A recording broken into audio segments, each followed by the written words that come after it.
Assalamualaikum warahmatullahi wabarakatuh. Perkenalkan, nama saya Fitri Andriani, NIM 20011100004, Prodi PIAUD. Saya adalah salah satu mahasiswa dari Universitas UIN Mataram. Di sini saya akan menyampaikan beberapa materi yang sudah saya rangkum sedemikian rupa. Tanpa menunggu lama lagi, marilah kita membahas materi tersebut satu persatu.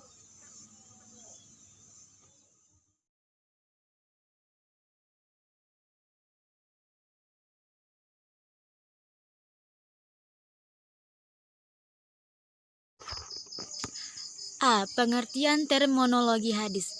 Di sini ada beberapa pembahasan yang akan saya cantumkan pada materi ini. 1. Pengertian hadis, sunnah, khabar, dan asar. 2. Struktur hadis, dan lain sebagainya. 1. Pengertian hadis, sanad, khabar, dan asar. Hadis yaitu segala sesuatu yang disandarkan kepada Nabi Muhammad SAW selain Al-Quran Al-Karim, baik berupa perkataan dan perbuatan maupun takrir Nabi. B. Definisi as-sunnah. Sunnah menurut bahasa adalah jalan yang terpuji, sedangkan menurut istilah ialah ta'rif sunnah antara lain segala sesuatu yang dinukilkan dari Nabi, baik berupa perkataan, perbuatan, takrir, pengerjaan, sifat, dan lain-lain. C. Definisi kabar. Secara bahasa ialah berasal dari kata kabar yang berarti berita. Menurut istilah ialah berita baik dari Nabi. D. Definisi asar. Menurut bahasa berarti bekas sesuatu atau sisa. Menurut istilah ialah segala sesuatu yang diriwayatkan dari sahabat dan boleh juga dari Nabi Muhammad SAW. 2. Struktur hadis, muharrij, perawi, sanad, dan matan. A. Hadis. Segala perkataan atau sabda Nabi yang dijadikan ketetapan hukum dalam agama Islam. B. Muharrij ialah orang yang berperan dalam pengumpulan hadis dan sanad. C. Perawi ialah unsur pokok ketiga dari hadis. D. Sanad. Sanad hadis pada tiap-tiap tabaqahnya juga disebut rawi, sehingga rawi ialah orang yang meriwayatkan, menerima, dan memindahkan hadis. Sanad secara bahasa ialah sandaran. E. Matan. Menurut bahasa ialah punggung jalan atau muka jalan, tanah yang keras dan tinggi. B. Kedudukan dan fungsi hadis, yang terdiri dari beberapa materi.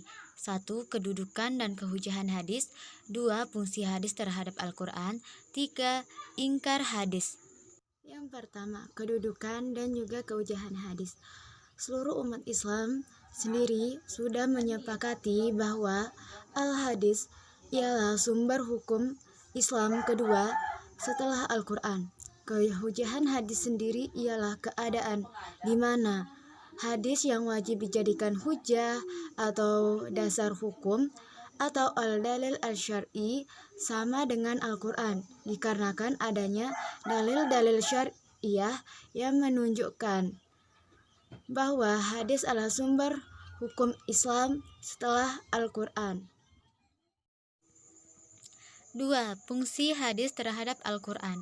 Adapun fungsi hadis terhadap Al-Quran adalah sebagai berikut. A. Bayan at-takrir. B. Bayan at-tafsir. C. Bayan at-tashri'. D. Bayan an-naskah. 3. Ingkar sunnah. Ingkar sunnah terdiri dari dua kata, yaitu ingkar dan sunnah. Ingkar menurut bahasa berarti menolak atau mengingkari, sedangkan sunnah menurut bahasa ialah jalan yang dijalani. Jadi, ingkar sunnah adalah kalangan umat Islam yang enggan atau tidak mengikuti sunnah dari Nabi Muhammad SAW. C. Hadis dan sejarah perkembangannya. Hadis pada zaman Rasulullah. Pada zaman itu, hadis belum memiliki perhatian yang khusus dan serius dari para sahabat. Para sahabat lebih banyak mencurahkan diri untuk menghafal dan menulis Al-Quran. Rasulullah SAW sangat menaruh perhatian kepada hadis dan pengembangan ilmu pengetahuan. D. Ilmu hadis, riwayah dan dirayah. A. Pengertian ilmu hadis. B. Ruang lingkup dan faedah ilmu hadis. C. Sejarah perkembangan ilmu hadis. A. Pengertian ilmu hadis. Ilmu hadis ialah ilmu yang membahas tentang kaidah-kaidah untuk mengetahui kedudukan sanad dan matan, apakah diterima atau tidaknya. Ilmu hadis dibagi menjadi dua, yaitu ilmu hadis riwayah dan ilmu hadis dirayah. B. Ruang lingkup dan faedah ilmu hadis. Hadis dapat diartikan sebagai perkataan atau aqwal, perbuatan atau af'al. Salah satu ruang lingkup pembahasan hadis adalah al-ihwal fi'liyah takririyah. Pada periwayatan hadis memiliki 4 unsur, ialah 1. Rawi, 2. Sanad dan takrir, 3. Matan, 4. Rijalul hadis. C. Sejarah perkembangan ilmu hadis. Sesuai dengan perkembangan hadis, ilmu hadis selalu mengiringinya sejak masa Rasulullah, sekalipun belum dinyatakan sebagai ilmu secara eksplisit. Ilmu hadis muncul bersamaan dengan mulainya periwayatan hadis yang disertai tingginya perhatian dan selektivitas. E. Cabang ilmu hadis terdiri dari 1. Ilmu rijal al-hadis, 2. Ilmu al-jarah wa al-ta'dil, 3. Ilmu garib al-hadis, 4. Ilmu asbab urud al-hadis. 1.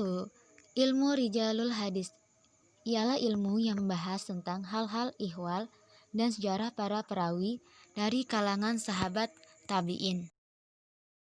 2.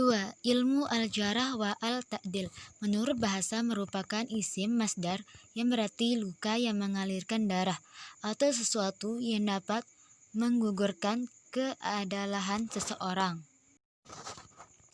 3. Ilmu gharib al-hadis berasal dari akar kata gharib, yakni jauh dari rumah tempat tinggal. Menurut istilah, makna gharib dalam konteks ilmu hadis adalah sebagaimana yang dijelaskan oleh para pakar, yakni Ibnu Katsir, 2. Jalaluddin Asy-Suyuti, 3. Nuruddin Itr. 4. Ilmu asbab urud al-hadis. Secara etimologi berarti suatu idapat yang berasal dari gabungan dari kata asbab dan al-wurud. Sekian yang dapat saya sampaikan. Kurang dan lebihnya saya mohon maaf. Wabillahi taufiq wal hidayah. Assalamualaikum warahmatullahi wabarakatuh.